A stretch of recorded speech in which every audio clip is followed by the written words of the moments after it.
Aside from playing characters that you've done, what was the most difficult part about playing Armin, and what was the most fun part about playing him? Okay. The most difficult part about playing Armin easily would, well, two parts really. First, playing him at the very first couple of episodes as young as he was definitely a stretch, even in terms of some of like the higher pitch ranges that I've hit. Ouch. Yeah, it was, kind of hurt. The scream was fun. The toughest part, though, was a lot of just the emotional baggage that dude carries. He carries, not only mentally, he has some of the worst self-esteem when the show first starts, and he carries that with him for most of the first half of the series. So getting into that frame of mind was really difficult and kind of hard because, one of my methods in acting, I'm a lot like, actually, the VIPs, people that were here for the VIP panel last night. Michael Tatum touched on this, I think, very well.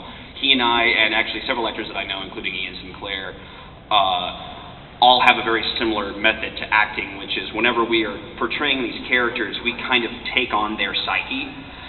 So if you already have a bunch of characters or have played a bunch of characters that aren't necessarily all there in terms of self-confidence, that can be really tough to get out of if you have to stick in that for a while. So taking on that emotional baggage was real tough, and then also as an actor, it has been one of the hardest things in my career ever since I started doing theater, back when I was like 5 or 6 years old. To be able to emotionally cry on stage or in the booth has always been kind of a challenge for me. Mike McFarland was able to push me as an actor in this show and was able to get me to those points, but it was a rough ride.